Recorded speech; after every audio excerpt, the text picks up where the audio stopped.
আসসালামু আলাইকুম। Hello HSC 26 কি অবস্থা তোমাদের? তোমাদের কিন্তু অলরেডি তোমার কি এসএসসি পরীক্ষা শেষ হয়েছে। এখন তোমার শুধু আছে কি প্র্যাকটিক্যাল পরীক্ষা। এই পরীক্ষা তোমার 10 তারিখের মধ্যে শেষ হয়ে যাবে। তোমরা হয়তো মেডিকেল প্রিপারেশন নিতে চাচ্ছ এবং মেডিকেলে পরীক্ষা দিতে চাচ্ছ। আজকে আমি তোমাদের সাথে আলোচনা করব মেডিকেল প্রিপারেশন নেওয়ার জন্য তোমাকে কি কি গুরুত্বপূর্ণ পদক্ষেপ নিতে হবে এবং মেডিকেল প্রিপারেশনে তোমার কত জিপিএ লাগবে এবং কাদের মেডিকেল প্রিপারেশনটা নেওয়া উচিত। তাই ভিডিওটা যদি ভালো লাগে অবশ্যই একটি লাইক এবং একটি সাবস্ক্রাইব করে যাবে। আর হ্যাঁ, তোমার পছন্দের মেডিকেল কলেজটা আমার কমেন্ট বক্সে জানিয়ে দেবে। তাহলে দেখো, এবছর তোমার মেডিকেলের টোটাল আসন রয়েছে তোমার কত ৪৯৭২টি এবং ডেন্টালে আসন রয়েছে ৫৪৫টি। ঠিক আছে, তোমার গত বছরের আগের বছর, ঠিক আছে আমি গত বছরের কথা বলতেছি না, গত বছরের আগের বছর মেডিকেল পরীক্ষার প্রায় ১.৫ মাস পরে তোমার পরীক্ষা হয় ডেন্টালের পরীক্ষা। ঠিক আছে, গত বছর কিন্তু মেডিকেল ডেন্টাল প্রায় একসাথে পরীক্ষা হয়েছে, তাই এই বছরও একসাথে হওয়ার সম্ভাবনা রয়েছে। তারপর আসো, দেখো আবেদন যোগ্যতা। তোমার মেডিকেলে পড়তে হলে তোমার কি কি আবেদন যোগ্যতা লাগবে দেখো।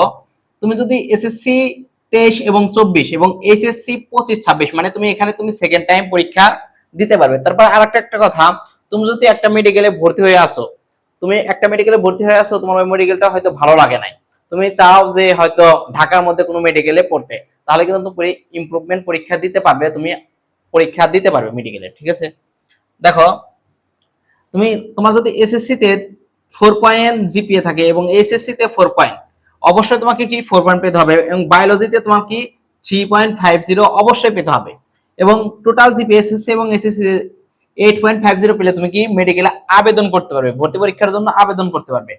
ঠিক আছে, তোমাকে কিন্তু মেডিকেলে প্রিপারেশন নেওয়ার আগে অবশ্যই ভাবতে হবে যে তোমার জিপিএ কত। তোমার যদি জিপিএ যদি 4 এর নিচে থাকে, এসএসসি তে 4 এর নিচে থাকে, তাহলে কিন্তু তোমার মেডিকেল প্রিপারেশন নেওয়া যাবে না। এবং তোমার যদি এসএসসি তে তোমার 4.50 থাকে এবং এসএসসি তে তোমার যদি 4.50 আসে, আমি বলবো তুমি মেডিকেলে প্রিপারেশন নিও না, কারণ মেডিকেলে তোমার কি সিট কম, তোমার চান্স হওয়ার সম্ভাবনা খুবই কম। তারপরে দেখো, তোমার জিপি এর উপর দেখো 100 মার্ক, মেডিকেলে কিন্তু সবচেয়ে বেশি জিপি এর উপর মার্ক রাখা হয়।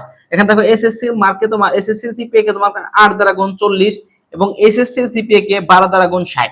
যাদের জিপিএ ভালো তারা মেডিকেলে অবশ্যই এগিয়ে থাকবে, তাই যাদের জিপিএ একটু কম আছে তারা মেডিকেলের প্রিপারেশন থেকে বিরত থাকো, কারণ মেডিকেলের প্রশ্ন প্যাটার্ন তারপর ভার্সিটি প্রশ্ন প্যাটার্ন কিন্তু অনেক আলাদা। ঠিক আছে, তুমি মেডিকেলে প্রিপারেশন নিলে দেখবে যে ভার্সিটি তোমার হবে না।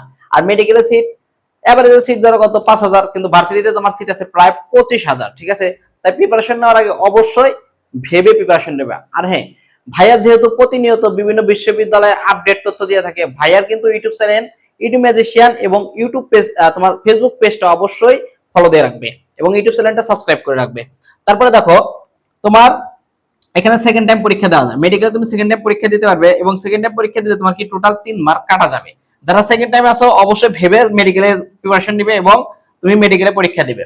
তারপরে দেখো ভর্তি পদ্ধতি, তোমার টোটাল 100 মার্কের এমসিকিউ পদ্ধতিতে ভর্তি পরীক্ষা হবে এবং সময় থাকবে 1 ঘন্টা এবং পাস মার্ক কত 40। এখানে দেখো পাস মার্কটা অনেক তোমার ফ্যাক্টর আছে, কারণ কি তুমি যদি মেডিকেল ভর্তি পরীক্ষা দাও, ঠিক আছে, মেডিকেল ভর্তি পরীক্ষা দিলে তোমার পজিশন হয়তো 8,000 8,500 এর মধ্যে আসলো।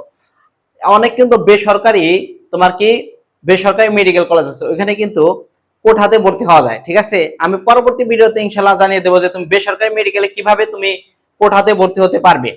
তারপরে দেখো, এখানে কিন্তু নেগেটিভ মার্ক আছে 0.25, মানে তোমার যদি 4টা ভুল যায় তাহলে 1 মার্ক কাটা এবং 1 মার্ক তোমার কাটা। দেখো তারপরে পরীক্ষা মান বন্টন, তোমার জীববিজ্ঞানে টোটাল 30টা এমসিকিউ আসবে, রসায়নে টোটাল 25টা এমসিকিউ আসবে, পদার্থবিজ্ঞানে টোটাল 15টা এমসিকিউ আসবে, ইংরেজিতে টোটাল 15টা এমসিকিউ আসবে এবং জিকে প্লাস মানবিক মিলে টোটাল 15টা, এই টোটাল 100 মার্কে তোমার কি এমসিকিউ পরীক্ষা অনুষ্ঠিত হবে। এখন আসো মেডিকেল পরীক্ষা তোমার কবে হতে পারে। মেডিকেল পরীক্ষা ডিসেম্বরে হতে পারে। মেডিকেল পরীক্ষা ডিসেম্বর মাসে হতে পারে। ডিসেম্বর, গত বছর মেডিকেল পরীক্ষা হয়তো মেবি হয়েছিল 12 ডিসেম্বর, 12 তারিখ, 12 তারিখ মানে 12 তারিখ মানে শুক্রবার। ঠিক আছে, 12 তারিখ মানে কি তোমার শুক্রবার, তাহলে এই বছর মনে হয় না যে 12 তারিখ হবে, 12 তারিখের আগে হবে। তাই 12 তারিখের আগে তোমার কি কোন হয়তো 4 তারিখ তোমার শুক্রবার আছে, 4 তারিখ। তাহলে এই বছর মেডিকেল ভর্তি পরীক্ষা হয়তো ডিসেম্বরের 4 ডিসেম্বর পরীক্ষা হতে পারে, ঠিক আছে। তাই প্রিপারেশন নিতে থাকে এরকম যে মেডিকেল ভর্তি পরীক্ষা তোমার 4 ডিসেম্বর হওয়ার সম্ভাবনা সবচেয়ে বেশি। গত বছর যেহেতু 12 ডিসেম্বর হয়েছে, মেবি ভুল হতে পারে, কিন্তু 12 ডিসেম্বর হওয়ার সম্ভাবনা বেশি ছিল, আমার জানা মতে 12 ডিসেম্বর হয়েছে। এবছর হয়তো 4 তারিখে হওয়ার সম্ভাবনা বেশি। তাই তোমরা যারা মেডিকেলের প্রিপারেশন নিচ্ছ অবশ্যই ভেবে মেডিকেলের প্রিপারেশন নাও, এবং যাদের ফুল কনফিডেন্স আছে ইনশাল্লাহ হয়ে যাবে তাদের জন্য শুভকামনা রইল। এবং ভাইয়ার পেজটা কিন্তু অবশ্যই ফলো দিয়ে রাখবে এবং ইউটিউব চ্যানেলটা সাবস্ক্রাইব করে রাখবে। আর তোমার পছন্দের মেডিকেলটা আমার কমেন্ট বক্সে জানিয়ে দিবে। আসসালামু আলাইকুম, ধন্যবাদ।